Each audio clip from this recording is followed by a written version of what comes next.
بسم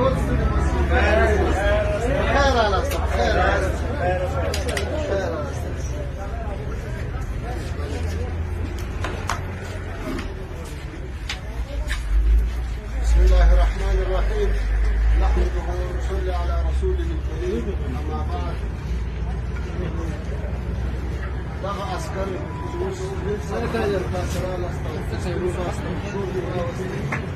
مجاهدینو د شریک استعمالو دا تاسو ټول ته مبارک تاسو په حقیقت کې یو نوی ژوند پیل تاسو د خپل ځان سره مو وفا وکړه د خپل مور پلارو د خپل اولاد سره مو وفا وکړه چې ځانونه مو له داسې حالت ته راویستل چې هم د دنیا تاوان او هم د آخرت تاوان اوس راغلي یاست مجاهدینو سره یو ځای سواسته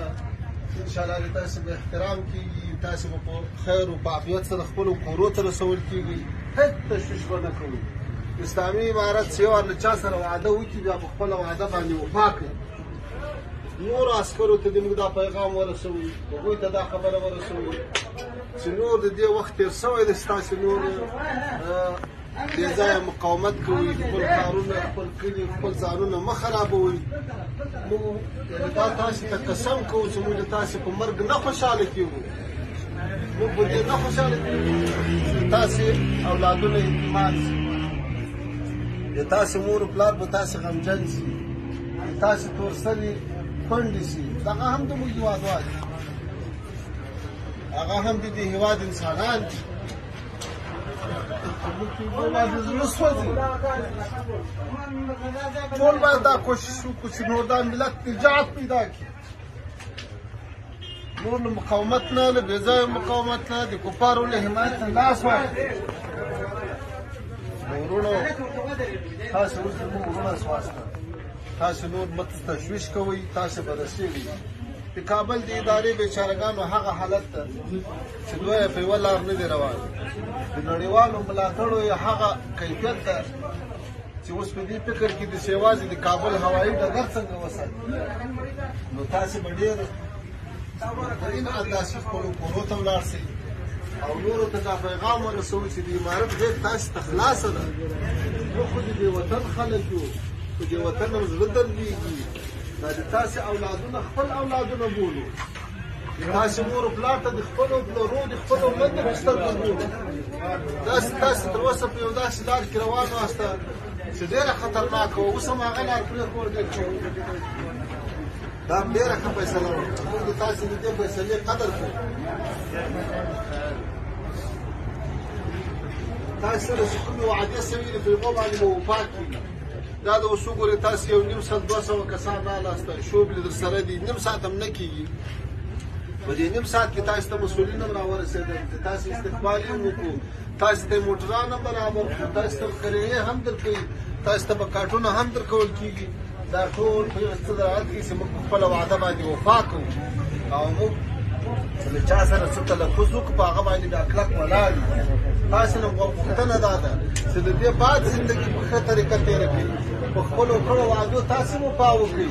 اخلاص وکړئ تقوا وکړئ په دې ملت کې به بیا خدمت کوئ که تاسې په خپله وعده باندې وفا وکړئ په آینده کې تخطي ونه کړئ بیا به تاسې خدمتونه کوئ دا ګوره په سلطنو طالبان علما مجاهدین ولاړ دي دا ټول د دې وطن خلک دي تاسې د دغو خلکو په وضعیت باندې استعمالېدله دغه حالت دغه د نظام چې خپل خلک وزنه په خپلو مدرسو بمبار کوه خپل مکاتب بمباروه خپل کلینیکونو بازارونه بمباروه خپل هېوادوالو لاسونه ورتړه خارجیانو ته اسپاره دا یقیني غلطه لار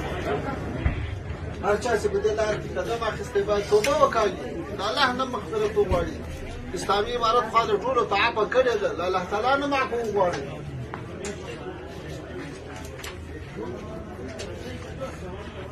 وروستۍ خبره دا درته کوو چې تاسې په لارې باندې ور انشاءالله څوک څه نه درته وایي په کورو کې به هم محفوظ یاسته خو پام کوئ چې بیا داسې یو غلطي درنه ونه شي چې بیا موږ هم خپلو مجاهدینو ته نه شو ویلی دوباره ځکه د هغو نه به شرمېږو چې تاسې که دوباره غلطي وکړئ او بیا مو اوبو ته زارۍ کوو چې یاره دا ور بیا غږ مو ورته کوه دا ور بیا غږ مو ورته کوه صحیح شو نو په دې سلسله کې به انشاءالله تاسو اوس په محفوظه طریقه خپلو کورو ته رسېږئ تر اوسه خو به چاته څه تکلیف نه وي رسېدلی انشاءالله ټول خوشحاله یاست نو یوه داسې په خوند د تکبیر ناره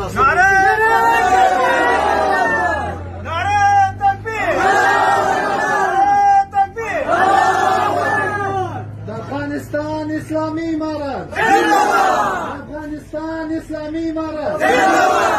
علی قدر امیر المؤمنین شیخ هیبت الله اخندزاده صاحب علی قدر امیر المؤمنین شیخ هیبت الله اخندزاده صاحب